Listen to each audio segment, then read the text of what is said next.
Rồi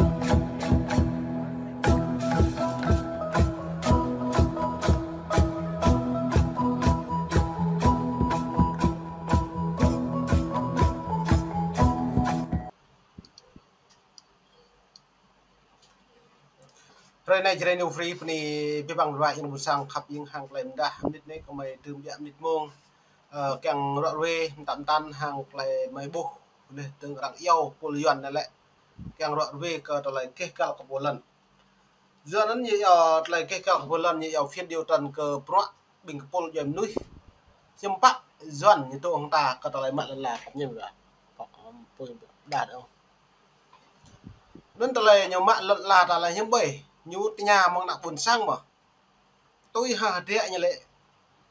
vì dân vì nước vì dân phục vụ nó như lệ phục vụ quyền thân như lệ tôi đã bổ nhiệm bá dân bàn dân kiểm tra dân giám sát chưa cất rim thun rim plan nặng buồn sang rung vô cái lần rung vô cái pro rung vô một lệ bị hẹp lệ cục ná bổ thông qua ô luật là phiên ân giữaนั้นrằng yêu tới nhiều phiên điều trần là lại UPR này tình trạng nhân quyền tại Việt Nam hiếm bảy tôi đã buộc nên là có mày càng lại bị mày pani pipang biệt và còn buồn sang này phải chế bị màu xem lăng lại video không mày rọi về hàng làm đa mày máu video hàng làm hẹp mày lại chun nó lại hẹp nó lại mày pro màu mạng mừng lại hình mừng nhà tịch ngào rằng cái nhà cái nhú lọc cái nhú mạng lợn là nặng buồn sang lê tường luật nên nhiều thực thi mà bữa đây nhiều thực mạng prọ keo không mà bây giờ rẹo lại phiền luật nên từ đây như kẹo từng lại phiền luật nên pi bằng prọ như ngại như thông qua nặng buồn sang các như tùy ngã nặng buồn sang mự các như tùy nào xăm tôi đã bổ địa mạng prọ ra này đối với đảng cộng sản Việt Nam hay hiện tại nhiều thực thi luật mà nhiều thực thi luật nhiều thực thi quyền thì nhiều bố luật chỉ cái bìa sách đuôi cái bốn này ạ nó lại này mày phải xem lăng cái mạng bạc đã bộ buồn cung rồi về cặp bạc thế cục ná công sản Việt Nam như thế nhà đi xem lăng cặp này sẽ buộc lại này. Xin cảm ơn ngài chủ tọa, tôi xin cảm ơn ngài chủ tọa thứ trưởng Ngọc của Việt Nam cũng như tất cả các đại biểu vì câu trả lời. Tôi sẽ có 3 câu hỏi bây giờ liên quan tới ủy viên Krang và các thành viên khác. Thứ nhất là Việt Nam đã thực hiện những luật như thế nào, đặc biệt là thông báo cho những cộng đồng dân tộc trước khi đất đai của họ được được dùng đối với các mục tiêu về quốc gia, và liệu có một cái cơ quan nghiên cứu như thế nào ở trong cơ quan như thế nào để đóng vai trò trong quá trình như thế này, không một cơ quan độc lập nào không? Câu hỏi thứ hai đối với giờ nó xa có tao lấy mạ lần là nó buồn sang nhé lê tình hiếm bạn nhú thâu bạn nào buồn sang lâu mà hả lê tương bằng nó như thực thi kiện là phiên mà giữa nó đoạn này rằng tụ thắc mắc lê tụ xem rằng cái luật đáng cộng sản Việt Nam lại bộ mẫu bằng là phiên lần nhiều ngạ lại bộ mẫu thông qua luật tôi loài như cả cấp nhập hẹp đặt vào như tổ như lệ luật đất đai của nhà nước, đất của nhà nước như lệ nữa vậy, người dân quản lý, với đất đai như lệ đất đai nhà nước, người dân quản lý, vừa lâu từ như càng mạng lần, lưu bẹ như cầm là nhà phố, kỳ lần nhá, nữa vậy, phố quản lý phố lần lên rồi, nó đặt xem lặng, vi phạm rồi, phố quản lý cứ rồi, đã phố lần được nhiều máu nhung tay bày luận lạ nặng buồn sang lệ xin bạ lại nâng cấp tự do lại phiền cứ lại giáo chính phủ dân giàu nước mạnh là lấy mía tôi nhiều lệ xăm ra đây mỏ mà dân giàu bố đất nhà nước cũng quản lý lên rằng đất nhà nước mà nhà nước cũng quản lý được người dân của một lần là quản lý sam ta của nhưng bạ lại đã buộc lại này nếu như nó buồn sang thì vi phạm để xem lăng tòa lấy lên này trong năm 2018 về tự do báo chí. Đây là một cái câu hỏi tổng hợp đặt bài cho như là một câu hỏi bao trùm của tôi đối với những câu hỏi trước. Xin cảm ơn. Bây giờ xin mời cơ quan nghiên cứu như thế nào ở trong cơ quan như thế nào để đóng vai trò trong quá trình như thế này không? Một cơ quan độc lập nào không? Câu hỏi thứ hai, đối với Deloitte của Việt Nam về khoản 159, Việt Nam thì nói là đang xây dựng luật về hỗ trợ các đồng bào dân tộc thiểu số tại khu vực miền núi. Vậy thì Việt Nam có thể cho thấy là có quá trình xây dựng luật nó đang diễn ra như thế nào không? Và liệu nó có ghi nhận cũng như là trân trọng cái cách sống cũng như là văn hóa của đồng bào dân tộc đấy không? Thứ ba là tôi cũng duyên nó rằng cái nhà lại là pi bằng rọ gọi là pian lên từng nóc na tụ hầm núi po lận là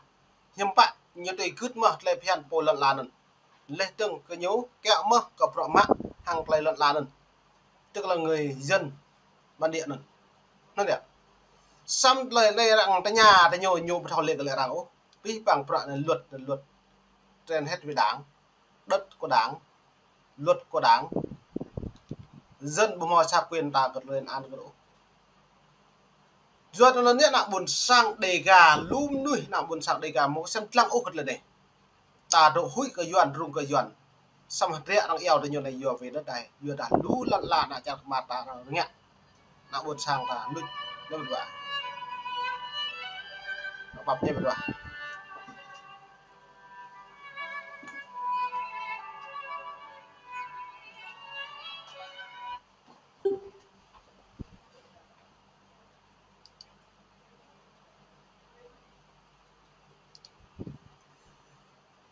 do đó lại tung lùm cật lại lê cật lại tạm tàn hàng lại thư nãy chặt cái mặt ta buộc lại cật lại rằng yêu thì nhiều lại khang khang nhầm tập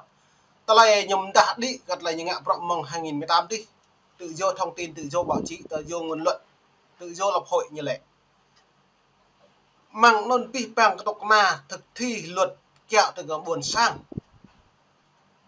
sao mất là nhiều phải học kẹo buồn sang ra đây những ngạ kẹo buồn sang mà bù mộ nó mới về xem lăng địa trong là gì lên này muốn Việt Nam cung cấp một số những cái ví dụ cụ thể về phát triển đất nước mà ảnh hưởng tới đời sống của người dân tộc thiểu số. Và do thời gian gấp gáp thì Việt Nam cũng có thể trả lời trực tiếp hoặc là có thể cung cấp văn bản dịch sau 48 giờ. Xin cảm ơn Perry. Tôi biết là bà Grant cũng đang muốn đặt câu hỏi và sau đó sẽ là ngài Santosos và Enosoko. Và sau đó chúng ta sẽ dừng. Bây giờ xin mời bà Grant.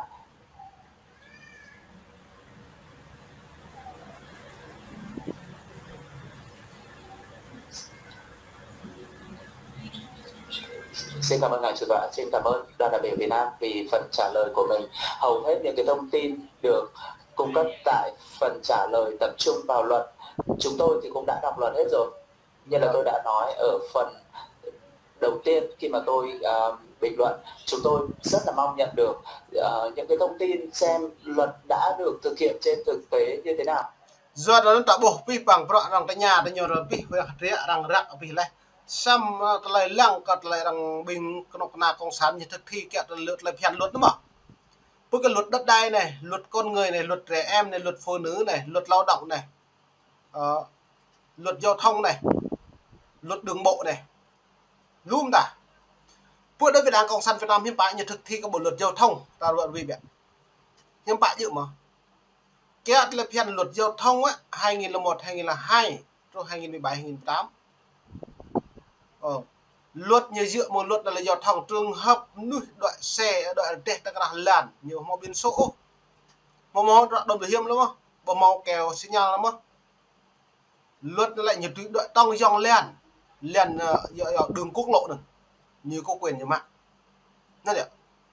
bữa nay đằng này em bạn luật cộng sản thực thi luật là bây giờ luật thực thi kiểu đây luật đâu như thực thi em bạn vật đây ý từ lui bày làn bày vận nạp sang ý lấy bày cái nhàn đi đó mà như nó mạng mà em bảo mà vô hẹp duyên khi giao thông tôi là để lạc đoạn nhiều quyền mạng bữa đây cứ lui bày nạp sang cái như nó mạng mà em bắt nó buộc lại này nên luật hiến pháp luật Việt Nam ham bật luật rừng bật luật tự quyết như nó như vô nữa nên là mày bảo về mình vậy một sáng mày buộc trình trap mà xa đua cốt lại phiền như đợi như kẹo anh buồn sang đã tìm để cái nào mà bây giờ liền giao thông liền đường bộ như cái nhôm can liền cái nào vật lý cái giàu chữ chặn để đi bằng lọc tàu này đi như được can mạng không vi phạm luật giao thông như vậy em bảo mà do nên hàng này là rằng new vấn đề các phiên bản hàng này đang cưới thông tin còn thế giới là thâu con này dần nhưng mà cái dự án lập hiện nên tạo một niềm nạp rằng chỉ dập tắt cái pin bằng tọa rẽ cái nhố báo cáo cái rằng hàng năm rằng bóng mực là nhố nên mùa này trên nhiều frame trước là dịch lệ phần mệt về cùng tuần buồn sang mới học ai sầm lăng nên có ít cả và lúm đi thâu từ đặc mới mực mà đoạn cá tôm nung cả bây giờ có ít bình luận gỗ mong mong mà lệ đi mệt vậy buồn sang khắp yên trên nhiều frame trước là dịch lệ đi các bạn